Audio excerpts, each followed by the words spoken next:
Hey, Lord of the Rings fans, it's your boy, New Better, Do Better. We are back for, I'm going to say this is season two. I'm going to say we're starting off season two. This is episode 23, but this is going to be episode one of season two, Voices of Arda. I know we've been on a little bit of a hiatus, but the new year has started, 2023. Let's clap it up for that. Let's clap We're it up for back, that. baby. You know what I'm Let's saying? go. Of course, we got the one, the only KaliCosplay, my wonderful co-host. What's up, Kali? How you been? How have you been? How you enjoying the Hey, new everyone. It's been a nice little break, but I am so pumped to get right back into this. This is going Yes, to be yes. great. We have guests lined up. Ooh. It's going to be a great season. We are back with a vengeance and we are starting off strong. We have a wonderful guest here. Kali, can you introduce our marvelous guest? So he is a friend of ours from TikTok, known as dungeonmasterdiary. And I won't give too much of an introduction. I will let him do the honors. Cody, welcome to the podcast.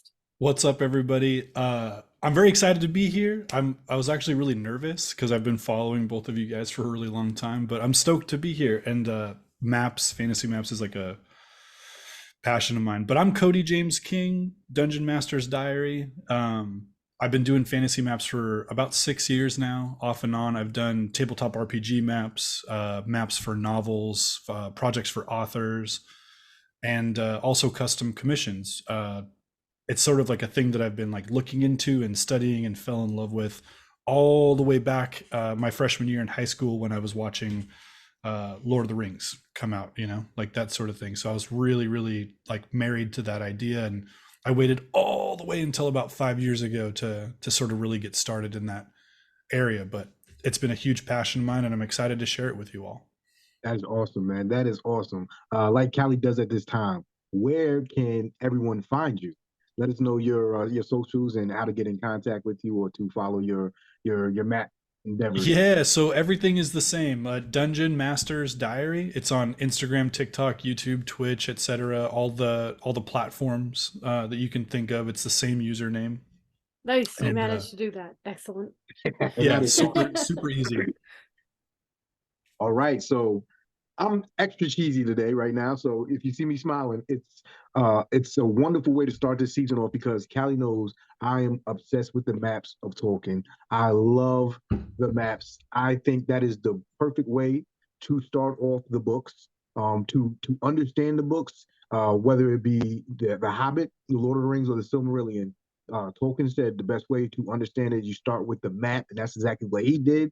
So talking to you, someone who does wonderful maps. I'm really excited. So I'm gonna be quiet. I'm gonna let you talk about how did you and like what are your favorite maps that you've done and how did you really like get into making the maps and like what is some of your inspirations?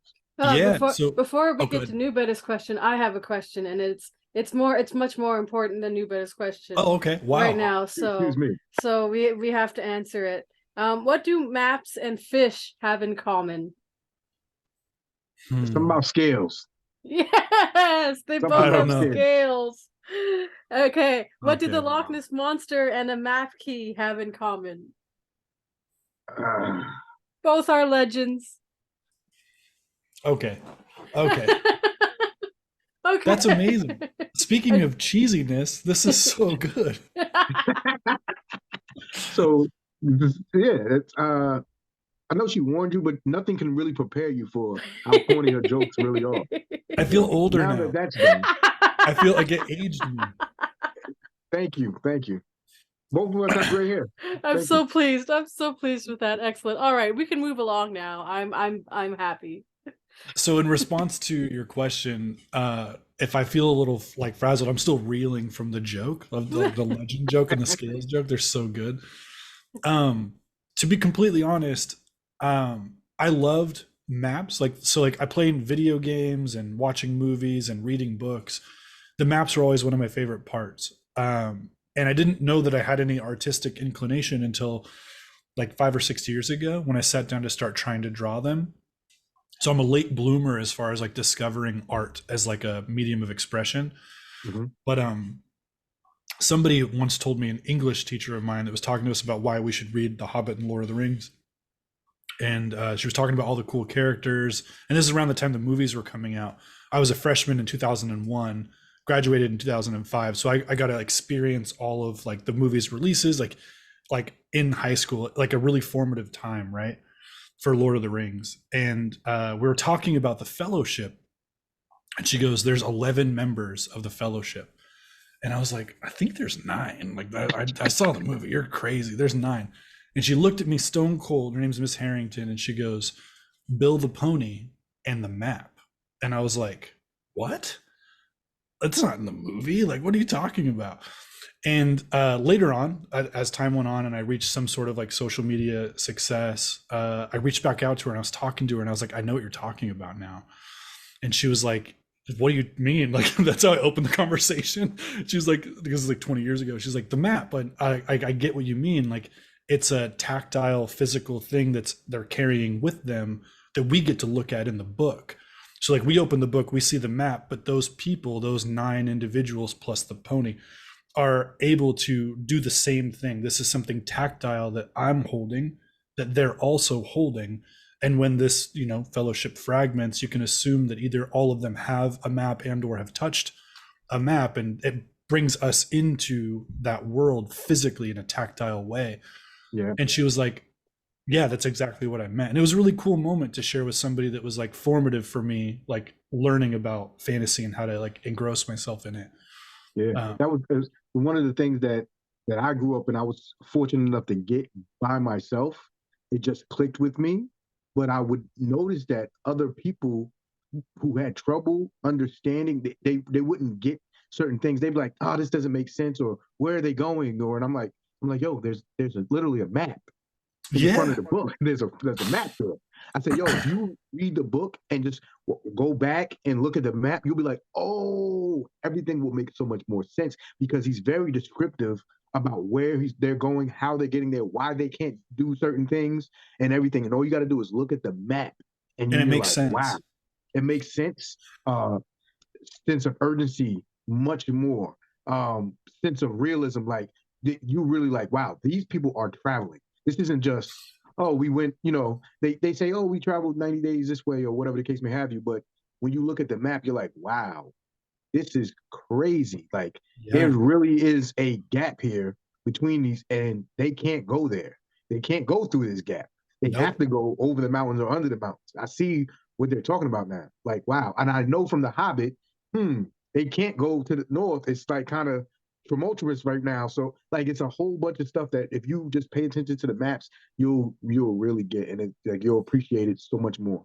I agree 100%. And one of the beautiful things about Tolkien's map is in its first and second like iterations as it came up, what's beautiful about it, and it's a testament to like how powerful of a storyteller and a lore and world builder he was, is that it's a map that is reflective of like current, like this is the world right now, but there's antiquity represented on the page. There are ruins, there are ancient kingdoms, there are places that have names in languages that are no longer spoken aloud.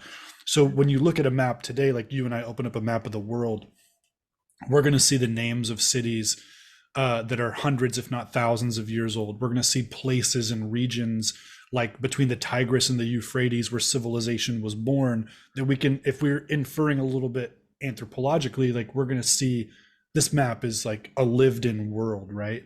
When you Yeah. do that with Tolkien's map, at first glance, you're like, oh, this is pretty basic. But when you start reading the names, the regions, the areas, the ruins, you realize that there are millennia of Yeah. history represented on the page. And that is when that epiphany clicks for people, there's no going back. Like you're married Yeah. to that.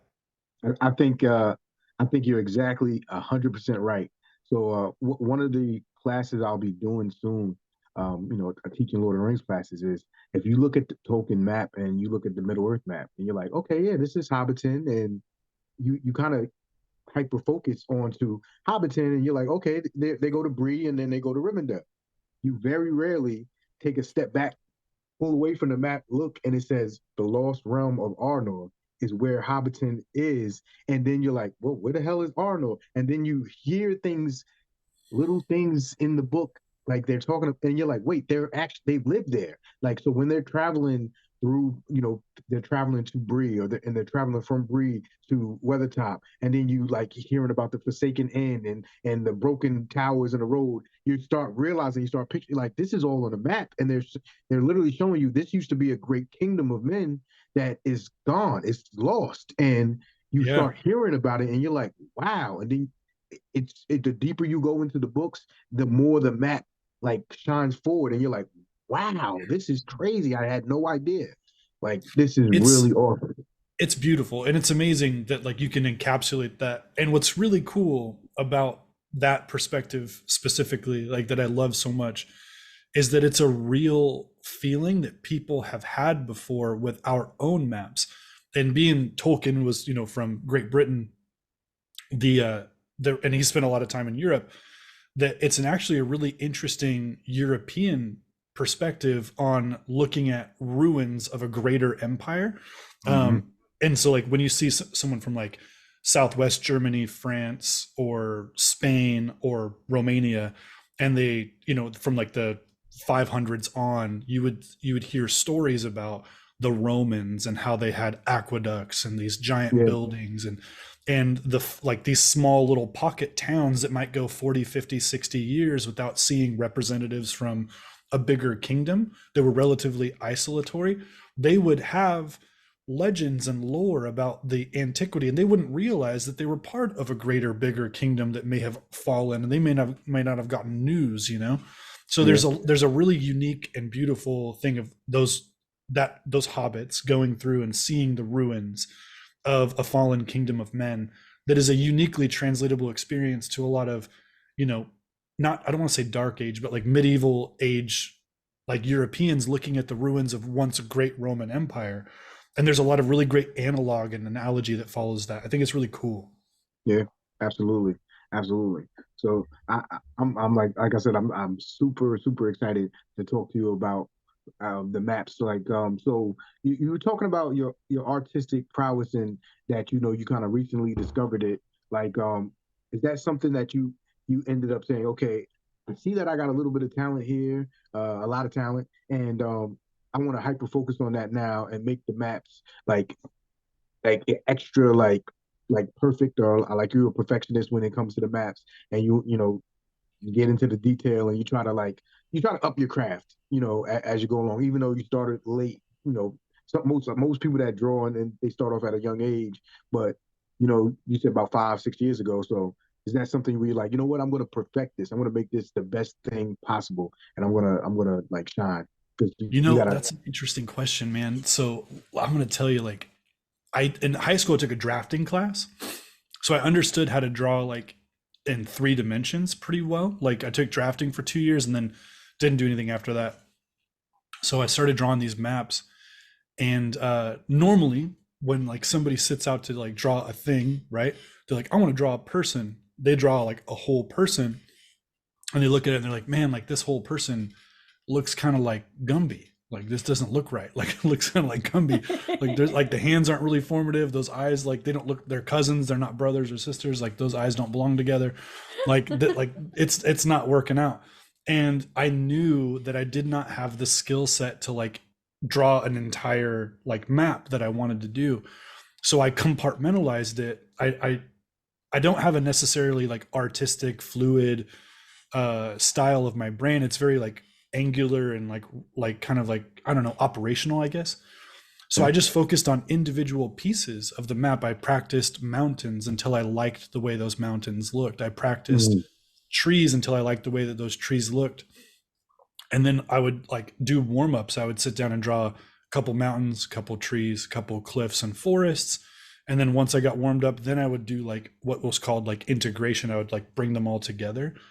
And so like I don't know if that's like a cheat code or like a hack or something to get like better at it fast. But yeah, that's hey, break it up into pieces. yeah, That's dope. compartmentalize it. And like as far as like the prowess part, I think everybody that does art has a little bit of like imposter syndrome where they worry and think like, oh, it's not that good and other people really like it. And it's really hard to like buy into your own like brew, if you know what I'm saying. Like Yeah, um so like I want to approach that with a little bit of humility. I know people like my art. There like there's a lot of followers and stuff, and people like the art and that kind of thing. But I'm also still a student, and I'm still learning all the time. And there's a lot of people out there that really inspire me, that I learn from every day. So I want to make sure that like I don't come off as like that guy, but you know what I'm saying. Who are the No, people who man. inspire you? So there's one specifically that I don't have their permission to like shout them out, but I'm going to do it. And if they're mad, I apologize. There is a cartographer, a fantasy map maker on Instagram called Misty B, and she has captured the most ethereal, beautiful, like colorful style of fantasy maps that you would think of in like a book. Like they're just so great.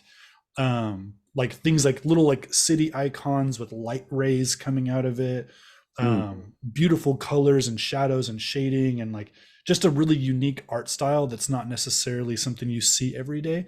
And the quality and caliber is like, okay, this person's obviously like very gifted, and they chose cartography, map making as their medium, and it's just otherworldly. So like Misty B is the one that like really like inspires me a lot regularly. That's awesome. That is awesome, guys.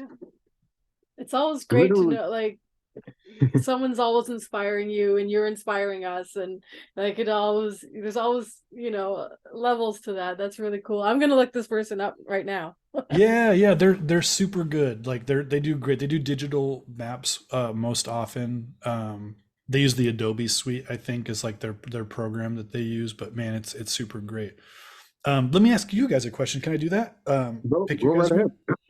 outside of Tolkien's map, which is obviously like top one or two for me. Do you guys have another map that's in fantasy that you've always like liked or appreciated, whether it's from like a book or a movie or a video game or anything like that? Um, Actually, yes, I do like the Game of Thrones map. Yeah. I like it's. I don't know if you would call this a map, but there's a chart system for Star Wars. I think is Yeah. like really cool. I haven't seen like a specific like planetary map, but it's like the systems and they're charted in a certain way. I guess that's a map of the galaxy. Oh, I thought that's really cool. Um, there is a few others, but my brain is hyper focused right now, so I will pop up Yeah. and Yeah. tell you as soon as they but I really like the way the Game of Thrones maps are. They're really intricate and they're really intricate to the story. And I more recently there is a creator, if you guys want to please go follow him. His name is Golden Boy. He does such a good job at explaining the story in relation to the map and how he explains, oh, this castle's here. And in the Game of Thrones, I'm I'm a huge fan, but I'm not as good at relating everything like he does, where he's like, okay, this is uh this castle and the topography of the land is laid out this way, and this is why they're hard to defeat. I think those things like Yeah. that are what make the map so important. Which I can do backward and forward with Tolkien, but seeing it and seeing somebody else being able to encapsulate that with uh George R. R. Martin is awesome. And so that map right there is really something dope, something I'm learning and I love I that. I appreciate. love Yeah. that. And then Star Callie, Wars you is got just really cool how vast and dope yeah. the galaxy is. I'll want to come back to that. I have a cool little remark about the Game of Thrones map. But Cal, you got a favorite map? I would say the Game of Thrones one is the next one that's right up there, and that really helped me understand the story. Like Yeah. I would watch the show, and I actually haven't read any of the books, but watching the show and trying to like desperately piece everything together and understand it, and Yeah. it really didn't make sense until I pulled out the map, and then I was like, oh, they're coming from here and they're coming from here and they're all converging on here, and that's why it's taking this family longer, and this is why, and yeah, the map, it It's all super comes cool. back to the map. I just remembered one where it's a huge influence. Legend of Zelda. Yeah, that's a great Legend of one. Zelda. Huge influence. Great Um, one. Also Darksiders. There's a Yeah, game those called games are Darksiders. cool. Those maps are awesome. Those Mhm. two games, I really enjoy the map and look forward to like, going through the world and Yeah. seeing the different kingdoms and uh, excellently done in Zelda. I remember playing Ocarina of Time and getting the compass and the map help you tremendously. Yeah, it's that's such a cool game, and the maps for the Zelda games have always been incredible. So like the Game of Thrones map, I'm a huge fan of the map itself. Full disclosure, I've not read the books and I've not finished the show, but the map and its analog for like a fantasy style Europe speaks to me from a very deep like historical and anthropological state. So like do you like okay the horse lords that like go out there like Daenerys goes and like gets like married to like the dude, what's the name of that nation, like the horse people? The Dothraki. The Dothraki. Dothraki, right? So this is a really great analog for like the Huns during Yeah, like the 300s to 400s. So like Attila the Hun, the fear that they like invoked. And what's really interesting, if you look at a map of like Europe, Central Asia, and East Asia, there's actually something that like connects that entire series of continent, subcontinent, and secondary continent of Europe is a great plain, a steppe. So from the steppe of Hungary, you can go northeast and up through like over to like Russia, and then you Mhm. can keep going across Russia all the way to Mongolia. And what was really interesting about this time in like Europe, and which is really great analog for like the Dothraki and like the Game of Thrones map, is that it's a like there's a shared culture 5,000 miles apart of like nomadic horse people that eat the same stuff that a Hungarian on the steppe might have more in common with the Khans of like far east Mongolia Mongolia, than yeah. they would with the Western Germans that were like 500 miles away. They would have more in common culturally, not language wise, but like culturally, they would have more in common. And I Yeah. find that so interesting. And with the vast like steppe and the size of like the Dothraki Empire or Kingdom or whatever, I thought that was so cool to see that like represented. And like when they were talking about numbers, they're like you better hope these fools don't get boats, because if these fools get boats, they're gonna run you over. Like it's just like ants at this point. There's millions or whatever, hundreds of thousands of people on horseback, and like I just thought that was so cool to see the comparisons of like the Huns and the Mongols to the Dothraki and like their cultural like elements. I Yeah. loved that about that like experiencing what I have of that mythos and that lore. Yeah, Tolkien does a good job at that as well. I think where it can get tricky navigating the racial aspect of it, but um, having certain people, be from the south of the land, and then as they relate to certain types of tribes or groups of people that would have a certain type of, a weapon or a lifestyle, and I think he does that very well. You know what I'm saying? So Yeah. like you got the Haradrim, they come up, and then we have the Easterlings, and both of them using the Oliphants, which would equate to elephants. Yeah. You know what I'm saying? And these are things that the North Africans would use, and the East the Asians would use as well, in war and tactics in Yeah. war, and how people who aren't from those places would look upon them and like be super scared and Yeah. not know what to do and how to handle it. And I thought that was really brilliant, to have it like that. So we got like a cannibalistic, peoples that are coming up, and they're marching elephants, and they're using certain tactics, and it's really awesome. And I always equate it back to antiquity, with like Hannibal of Carthage, and then the Asian tribes that will come and use those type of tactics in warfare. That's so funny. I have one book on my nightstand, and it's Hannibal, Enemy of Rome by Leonard Cottrell, and it's on my nightstand right now. So like that's a huge, like I'm a huge fan of that like whole time and like Carthaginian and Roman history. Yeah, One thing that I thought was super cool about like the Tolkien like ability to invest culture into location And we were talking about Hobbiton earlier, like how like it's like this idyllic little city setting that's like forgotten by the rest of the world. Yeah. Only a few people like really know about it or think about it, you know?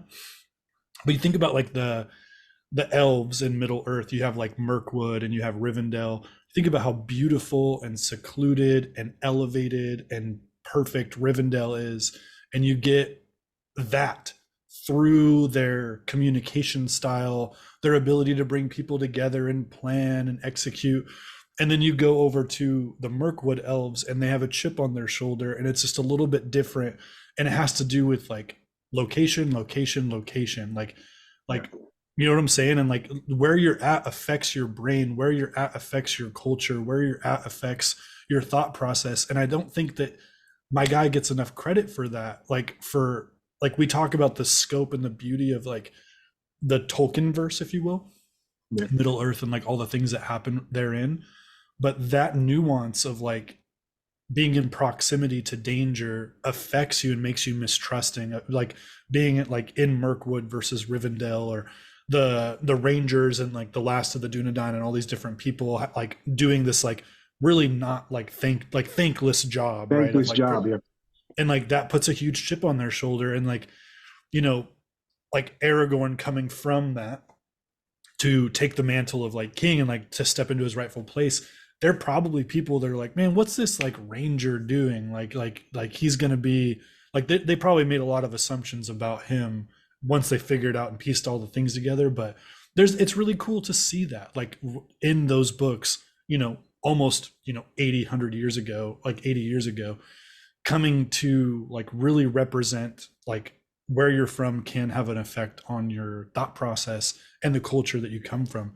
You know, like dwarves are out there digging, mining, living underground, building beautiful vast kingdoms and that kind of stuff, and like their pursuit of wealth really attracted a lot of negative attention from above and below. That's going to make you mistrusting. That's going to make you not want people knocking on your door and coming into your doorstep. You know, they're not just caricatures, they're a little bit more complex than that, and I think it's really cool to see. Yeah, I think that in relation to the map, the way the kingdoms are portrayed, like you were saying, the stress on certain kingdoms. Like if you look at the placement of Gondor and what it's meant to, like Minas Tirith in particular, and what it's meant to be, and what it ended up being. Like so, at a time that was more carefree, Osgiliath was the capital. Then that got taken over when Sauron is back now. So Osgiliath is destroyed. Now you have Mordor rising again, and the river is a conduit to the rest of the world. But also we have Minas Tirith being a guard for anything coming west, and then anything coming from the south. They literally sit at the base of the river and right across from Mordor. So their location is not only primed to be attacked all the time, but primed to protect all the time. So the stress on them, and we see it in Boromir, is tremendous. So a lot of people don't understand what they're up against. But if you take a look at the map and then you listen to who's attacking these people. So we have Mordor constantly attacking them. We know that, right? Well, people forget that the Corsairs of Umbar, right below and literally at the mouth of the river, are constantly coming up attacking them. And we go further south, the Haradrim are constantly coming up attacking, and they have to go through past Minas Tirith, and then you get a sense like, wow, they are really like they are the end all beat all of protecting the south. So we get an understanding better of Boromir's plight and his 100%, 100% through the map. You know what I'm saying? It's such a great way to look at it. If someone like, if he just held up the map and was like, look right here at Osgiliath, like my brother, my cousin, my nephew, my uncle, a guy that I went to primary school with, they're dying right now. They're all fighting and dying.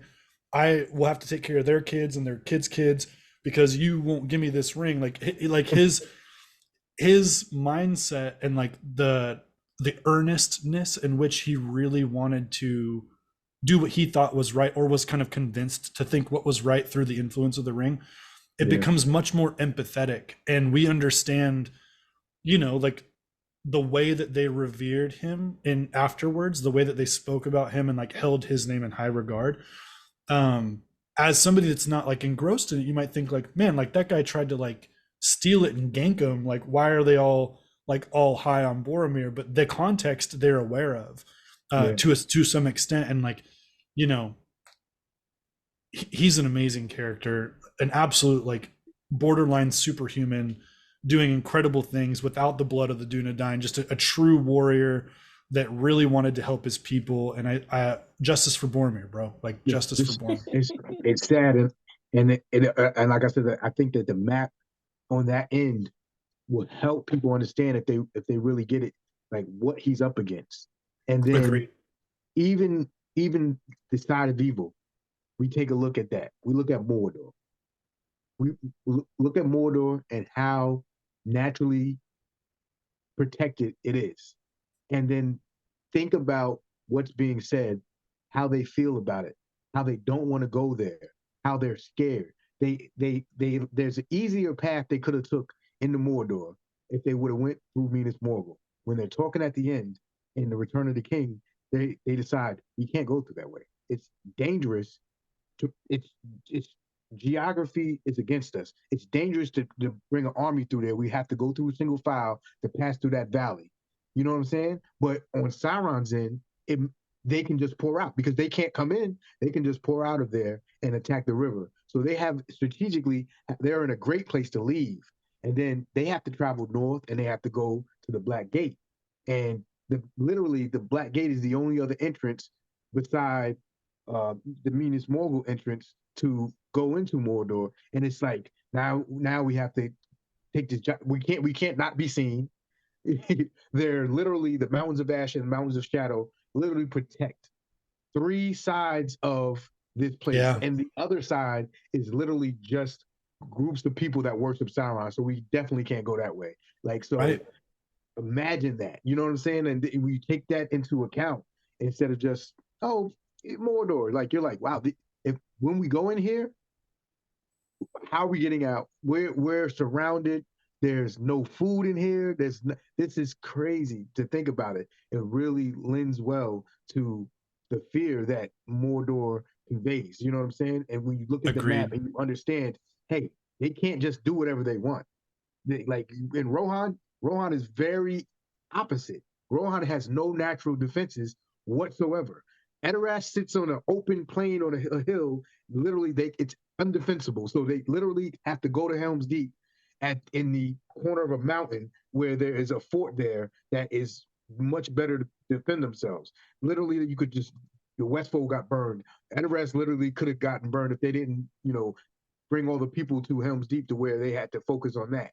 Like, so when you look at the map, you're like, wow, okay, why didn't they stay there? Pay attention to the map. It shows it. It all makes sense. And you're like, wow. And there's places that are like that. So you think about Switzerland and how it's naturally, protected by its mountains. That's similar to Mordor. So I just think things like that are cool. And it explains a lot too about like another thing about the culture and like why people are doing. Edoras is like wide open, right? Like you could walk there and like walk up there, right? So you have the Rohirrim out there patrolling all the time, like in every direction. And that's why like our party in these books gets found, right? They get seen and like tracked and found, because when you're in a wide open plain and you have a sedentary city, you have to go and patrol your borders and move around and look around for possible incoming threats. And it's a really cool way to explain like how they came upon so like quickly and tracked, because like that very like forward thinking defensive nature, also under the influence of Wormtongue and the paranoia that he must have also as like a devious character, influencing the like, hey guys, get out of here, like, oh my gosh, I forgot his name. Eowyn's brother. Oh, Eowyn. Yeah. So like he's like Deuces, I'm out, but he still's out there like patrolling and protecting his people, which is shit, doing what he's supposed to do. You got it. And I just think that's so cool, and another layer to like location affecting culture and mentality. I think it's really cool. Yeah, and so many, like, in the places are so very different. So very different. When you're in Lothlorien, they're like, get up in the tree. We'll pull up the ladder. Like, Yep. you know what I'm saying? Like, they're not like we're good. Like, we're good. Like, we're gonna kill all these orcs that come through here, but like, Yeah.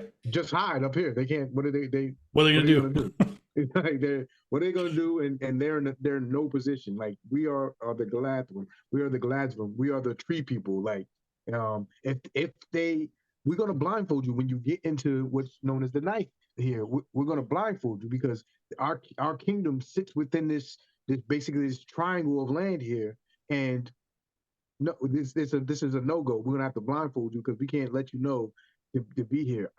It's so dope, so dope. The It Lonely really Mountain, is. where I think we started with the map there, really more than any other place, being that it was in the Hobbit, and the Hobbiton was released first. The Hobbit was released first.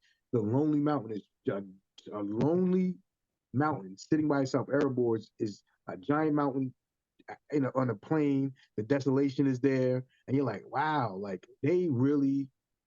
There's how are they going to go up to this mountain? It's you can see everywhere which way. They're lucky Smog was sleeping, like because Right. what? How is this going to happen? I think it's really cool. And they had to circle the mountain and find a spot where they could sit and figure out how to get into it. And it's all on the map. It's literally all on the map. It's really neat. It's so cool. Like I think everybody should read those books with like two bookmarks, one finger on the map, one finger like where you're at in the book, and just flip back and forth every few chapters, and it really cements the reality to you. Yeah, absolutely, absolutely. So, what is your favorite map that you've made? I did one really recently. So I make really large maps.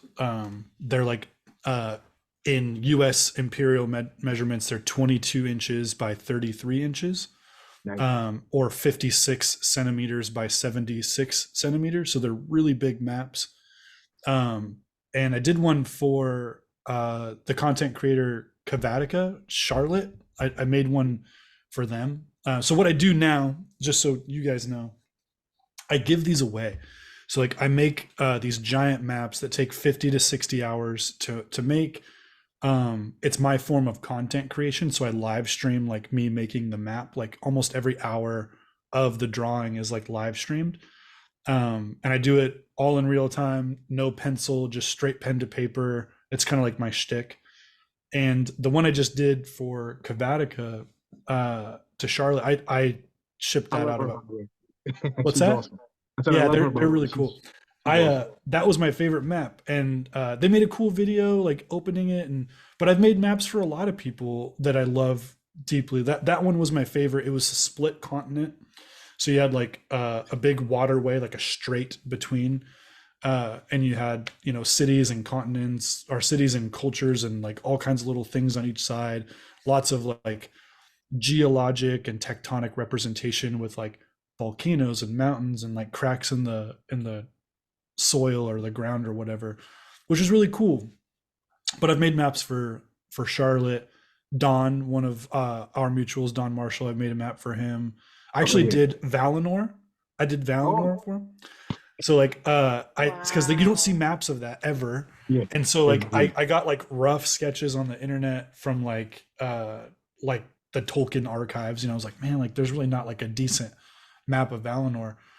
And like it's just like continent, tons of mountains, but I drew the trees, the twin trees, the Through the Silmarils, which trees is super cool. and the Wow. Pelori, the Pelori are the highest mountain ranges in the world. So that would be Yeah. awesome. I want to take a look at that. I gotta hit down up and be like, yo, let me see this map, dude. Yeah, it's small. It's the smallest map I've done. It's about 11 by 18 or something like that. But then there's this like really beautiful like archipelago island chain that like kind of borders the outside of Valinor that Yeah, is like you can't go past it really. yeah, And I drew that, which was super fun. There's a couple like named locations that were on there, but I drew the trees, the Silmarils. That was the most like fun I've had like making a map in a long time. And then the northern part of the continent kind of connected to like the polar ice caps up there, and it yeah. was really Got cool. Like the it was Hellcaraxer and then yeah, yeah. oh man, That was something that I really enjoyed. And I did a few other maps too for like a game studio that makes like tabletop RPG stuff, Together Studio. They do a bunch of D&D settings and stuff, but the most recent one was my favorite. With every map that I make, I learn something new, and they're all an amalgamation of like my previous like lessons that I've learned. And the most recent one is like peak of my ability. Like I put everything that I liked in my art style together, and I felt really good about giving it up. So That's awesome. yeah, If I may issue you a challenge, I need you to hit me make a with it. map of Valerian. Balerian. Yes, Yeah. Valerian. Whoa. The That'd most be a big detailed project. map you can of Valerian. That would be the end all beat all of your projects. I'm gonna look it up right now. Yeah, man. That map is gonna be awesome. Whew, Oh, I see. that would Woo. be awesome. That map would be everything. That would be everything, man. That is the map of the land in the first age that the elves, Morgoth, the dwarves inhabit. And they fight their wars throughout this land. And What a cool location. yeah, man. There's a There's so lot of many, yeah. a lot of stuff. I could literally spend the next 3 hours talking about it. There's a section in Tolkien's book, The Silmarillion, where he explains the map, and it is like notoriously difficult. But it's like one of my favorite parts, and so like explaining it to people Yeah, and talking about it is like one of my go-to things. But like it's notoriously, it's like it can make or break you with that book. So some people just like can't get past it. They're like, I can't, because he goes and explains everything. It's called Of Beleriand and His Realms, and it is notoriously hard. It's the second hardest part of the book. The first part is like ridiculously hard, and then the second part is like they're like people are like, what the is going on? He's just explaining where everything is, how it's laid out, the topography of everything, the geography, everything. Like, and it's awesome. And when you read the story and you know this map now, when you know the map, yeah, it makes everything brilliant from a military standpoint. I love like military battles and like I said, geography plays such a big part into that. If you're a general, like you have to know that. And so yeah, the people who are warring in these wars in Valerian are very aware of their lands and what makes sense and what doesn't make sense. And there are passes that the bad guy Morgoth has to try to take, and like, oh man, this is easier to do this, but I'm going to try to do this, and this doesn't make any sense for me to do this. They won't expect me to go this way, and then he go. It's like yeah, it's so dope when you read the book. You're like, it's like they don't expect him to do this because it just doesn't make sense, like from a geography standpoint. So he attacks there because that's where they're weakest. Because it's like this doesn't make sense. And then boom, he ends up breaking that first, and it's so awesome. And then there's like a less protected area where low-lying hills are, and it's very hard to defend. So hey, we're going to defend this area because we're more willing to take the brunt of the attack. Boom, and that's what happens. And then this one pass, extremely difficult between two mountain ranges, it's called the Western Pass. It's defended by an island with a tower, and that takes the longest to take, but it's strategically the best place to have open. It goes right yeah. into the rest of, and it's so awesome. It's so That's awesome. cool. I love that. Some people don't really get into like the strategic part of all that stuff, but if man, that sounds incredible. That's a big sell for me to like pick up the Silmarillion and like get into that because like I love nerdy stuff. If you guys can't tell, like I love nerdy stuff like that. Like You're in good if it has to do with company. like Yeah, man. history, anthropology, nerdy stuff, I'm like, huh, according to my calculations, I'm right on it. Man, if you're down, man, read the Silmarillion and it will change your life. It's difficult to get through, but it's the reward outweighs the work of it. Yeah, The for sure. reward It is does, yeah. huge, man. And I can tell how from just talking to you, how I think you really, I think you really like dive deep into what you want to Yeah. know about it. But I'll tell you, you're 100% right. I do dive into stuff like head first and I get really engrossed. It becomes my special interest, if you will. And I get into it. Like one of my little passion projects on the side is I'm writing a book. I've been working on it for several years. And one of the reason it takes me so long to do anything is like, if somebody's doing something right, like oh, like this person is, you know, a general, and they're going to like leave and desert the military, but they're in charge of the military. That's like a thing that happens in this project I'm working on. I had to go look and find historical like references to like how the heck that could even happen. Because imagine if you're in charge of like a large military and you have to dip. So I'm going in through like ancient Greek and Roman like studies. I'm looking at like Caesar's journey into Gaul and like opportunities he had to like hop on a horse and just dip because he was the most wanted man in Rome. And like all of these really interesting like levels of detail. So it'll take me like 4 months to like to figure this stuff out. So you pegged me 100%, man. Like that's exactly how I am. Like I dive really deep into stuff, and the Silmarillion is definitely calling me to do that for sure. And if you need any help, man, I literally live to talk about the Silmarillion, to explain the Silmarillion, to help guide whatever You're you the need. thesaurus, like you're the guy we reach out to. Oh yes, he is. Something like that. Something like that. Don't mean to toot my own horn out, but he's an excellent resource for the Silmarillion. But I love it, man. That's my go-to. That's like my comfort. The history there, just everything throughout that entire book, and especially the map.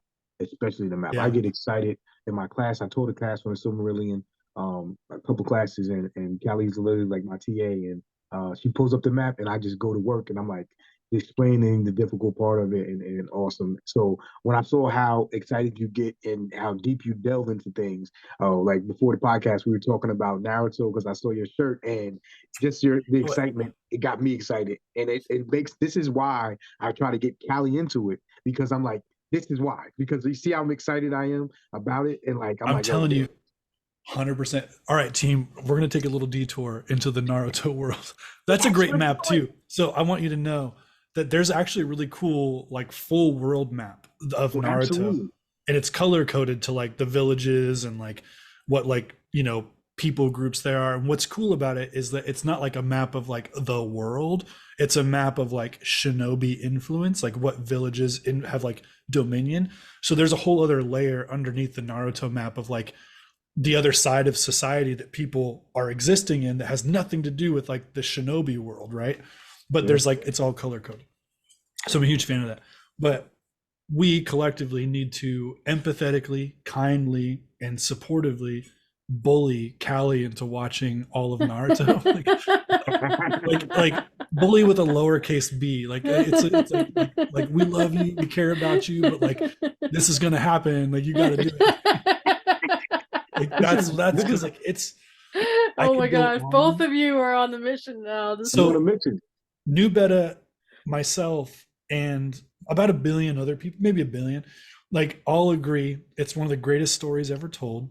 The first 20 episodes are not indicative of that. So if you make it through, what's super cool is like the author like of the manga will actually call you and be like, thank you so much for making it through the first 20 episodes. Like now here's the payoff. Like it'll all be super cool, I promise. Yeah, the payoff is huge. And like you get invested and you be like, oh shit. And the even the way the action, it's like a snap, and it's like it gets more fluent, and it gets like, okay, this is what's going on. Like it's like they're setting you up in the beginning just to explain things. I tried to tell Callie that we're on episode 18, and I'm like, this is not like how it's really gonna go. It's just more they're trying to get you to understand how everything works.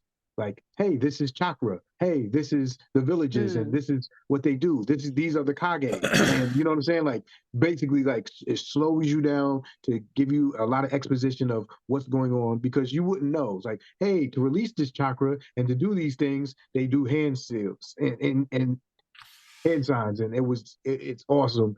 And then like you'll understand. Okay, I got that, and then when to see it like displayed, and then you're like, okay. They're from there. This is why they have a problem with them, or this is what they have to defend against. And oh wow, he can weave his signs really fast. He's known as this because of this, and he has this he's from this clan, and this clan is better at this than any other clan. And it's just so much. It's so much, but it's so dope. One of the most like slept on things about Naruto, and like I'd be happy to talk about this all day, by the way, And then we'll stop bullying you, Callie, like Lovingly tomorrow or bullying. next week. But in like Shippuden and like the fourth Great Ninja War arc at the end, like the hand signs sort of like go away a little bit. But in the first several hundred episodes, like hand signs are super important, and it's not talked about enough about how cool of a like combat thing it is. So like for example, you could be full of chakra, you could be the best taijutsu fighter, you could do all of this stuff, right? But if you have a ninjutsu that you want to like use in combat, you got to do these hand signs, right? And like you have to like, you're vulnerable while you're doing this, and you get to make a choice as like the other like shinobi. I'm either going to go like taijutsu this dude in the face before he finishes that like hand sign, or I got to start doing my own hand sign. And if it's a longer one than he's doing or they're doing, are they going to get theirs off before me, or do I do an easier one and try to get, there's a lot, it's like chess, right? And when you see these two dudes like, you know, just square off, or two ladies square off, and they start doing like hand signs, like it's not just like a meme or a joke, it's like there's some, it's, you get really into it and you're like, man, like that's like tiger release, so he's doing a fire sign, you get really into it, and like you know what I'm saying? Like the best example of that is this one part where there's literally, they're doing hand-to-hand combat. And so when you're doing hand-to-hand combat, you really don't have time to weave signs because you're constantly blocking or doing that.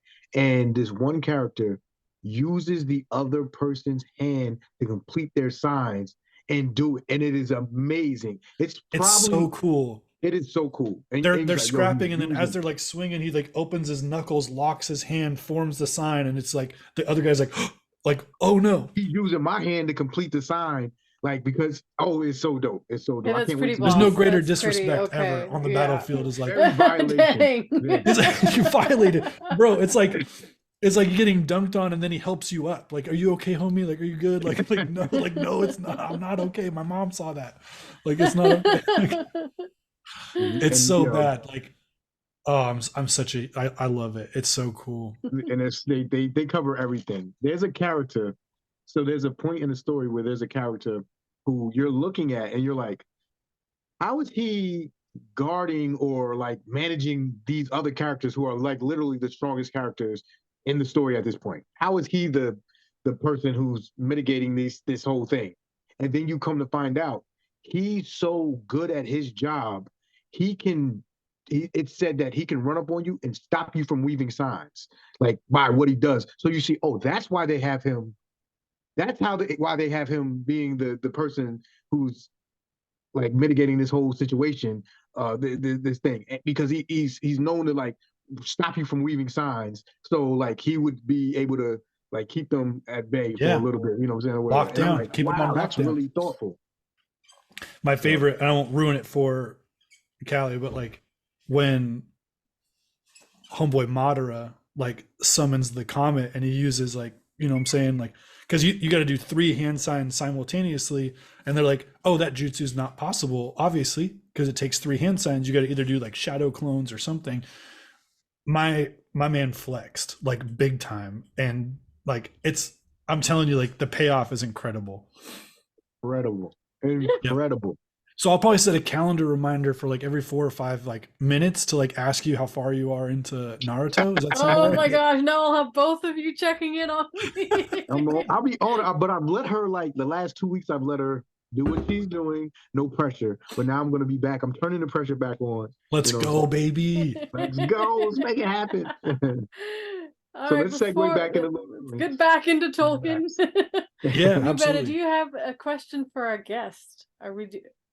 So I always ask a question now, based upon your knowledge of the Lord of the Rings, wherever you know and the characters you know, you want to answer based upon that. So it doesn't have to be, somebody you don't know. It could be anybody you know of. Yeah. So I always ask 3 questions. I ask, if you could marry anyone in the Lord of the Rings universe, who would you marry? Then I ask, who would you have protect you? And then I ask, who would you fight? It could be anybody, good, bad, doesn't matter. Doesn't matter what time period they're from, whatever. Anybody in the entire legend. Okay, Mary Eowyn, because I got a bad back and I feel like she could protect me. Like, she could take care of me. I've had back surgery before. Fun fact. So like Eowyn, like she can ride a horse. She can like use a sword. I'm sure she can use a bow. She can scrap. She knows how to don and doff armor. Like I'm a good cook. I'll take good care of her. I'll be there for her. So like sign me up. Than her anyway. Like you just give me an apron made out of the best like horse hide or whatever from the Rohirrim, and I'll take care of you. You know. So Eowyn's the one for sure. All right, Eowyn. Who would you have protect you? Do I get to know against what, or just anything? Any threat in Middle Earth kind of thing? Any threat in Middle Earth.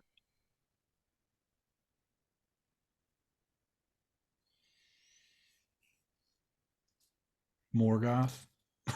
Woo! Yep. Okay. Because like big swing. Yep. everybody gets judged when they're on the offense, but going on the offense, you have to be vulnerable, and attacking is way harder than defending. You got to have way more numbers, way more effort, way more thought and counter thought to be an offensive character in this universe, right? Yeah. Defense gives you the advantage of like, there's just a lot of advantages to defense. Taking fortified locations is extremely difficult.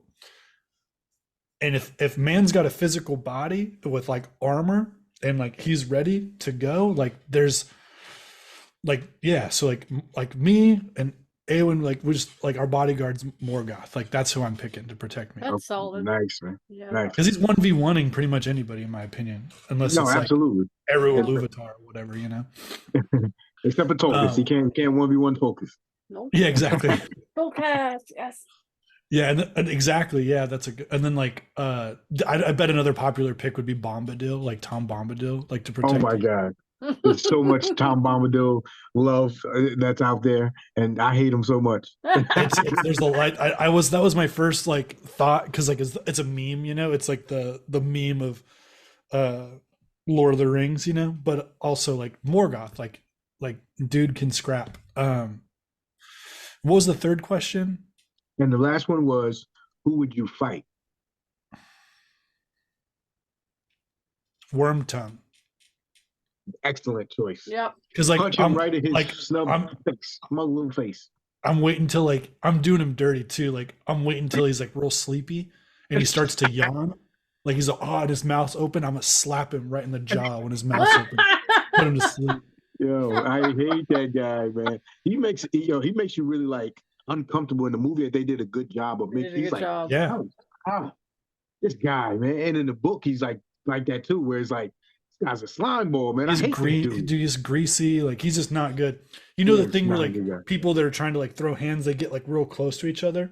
Yeah. I don't let anyone in my bubble ever, but like I would just step on his foot and push him, like just shove him back. Throw him down the stairs. I'm not about it. Like a Wormtongue. I'm throwing hands with Wormtongue. All right, man, that's awesome. So we got Eowyn, that's going to be who you're going to marry, and you got Morgoth protecting you, and you're going to fight Wormtongue. I think you got an excellent team right there, excellent squad, man. So thanks. Some good answers. All right, so before we go, I will. I always do a little self-care tip at the end of our podcast. Yeah. And then we will come back around and do a recap of our socials and make sure that everyone knows where to find you. And so we'll do that again. So like we were saying, a lot of these fantasy stories start with the maps. And self-care often starts with good sleep habits. The National Sleep Foundation recommends 7 to 9 hours of sleep a night for adults, which I can say personally I'm not getting. So here are some tips to improve your sleep. Number 1, unwind before bedtime. Number 2, develop a sleep routine. Number 3, avoid strenuous activity or like exercise within 4 hours of bedtime. Number 4, avoid substances with caffeine and alcohol within a few hours of bedtime. Number 5, limit late night electronics. Number 6, keep it quiet and dark. Sleep mask and earplugs can go a long way. And number 7, try to like study and socialize, or try not to do activities in bed other than sleep, because then your bed is associated with relaxation and sleep as opposed to work. um yeah, so those are, Excellent, oh, excellent I tips. have a little guest back here. But yeah, so those are some tips for improving your sleep. And before I we feel called go, out. yeah, I know. Most of these people tend to feel called out, but it's all with love and all to help you, just like the loving bullying for Naruto. I do Yeah, there loving we go. Thank bullying you. for self-care. So Cody, where can we find you once more? Everywhere on social medias, give us everything. Yeah, it's super easy. It's Dungeon Masters Diary. Anywhere. Uh, I'm on TikTok most often. I go live a couple nights a week drawing fantasy maps. It's always a good time, good environment. But yeah, Dungeon Masters Diary. Yes. And let's remind Cody that I'm commissioning him to make an excellent map of Balarians. You let me know whatever you need, I got you. I'll provide it. So whatever you need, I got you. And that would be awesome. That would be my dream. I would love to hang it on my wall, and That's I cool. would worship you forever, sir. Yeah, I'm gonna But start research. I'm gonna get that Silmarillion going. yeah, man, check That'd it be out. amazing. I would love to. I would love to watch some Naruto with you. I feel like we have a commonality there now, and maybe we could watch it with Callie. We do watch it on our Discord, so join our Discord if you aren't already. Will do. Join our Discord. We watch things up there. Me and Callie do watch the episodes. Hopefully, she will be more inclined to go into it. I'm So ready. I'm ready. out there, if you guys are listening right now, we have our podcast, Voices of Arda, which is on many platforms. Callie finally got it on, Apple Podcasts. We got it on Google Podcasts, YouTube, and Spotify. So spread the word. We are really going to make a big push. We want to get all this wonderful creators and guests that we have on our show as much attention and love that they deserve. We want to get them out there as well as ourselves because we work pretty hard. We talk about some cool things. We're very progressive. We love people. This is a safe space to talk about anything. I think it's a really cool podcast. So please, spread the word for Voices of Arda and help us become the great podcast that we know we are. You know what I'm saying? So Absolutely. Yeah. we're going Share to it get with your out of here. friends. Share with your friends. Share with your friends. We're going to get out of here. Thank you for sticking with us through season 1. This is the first episode of season 2, episode 23, but it's episode 1 of season 2. So thank you, and we will talk to you soon. Peace. Bye, Peace. everybody.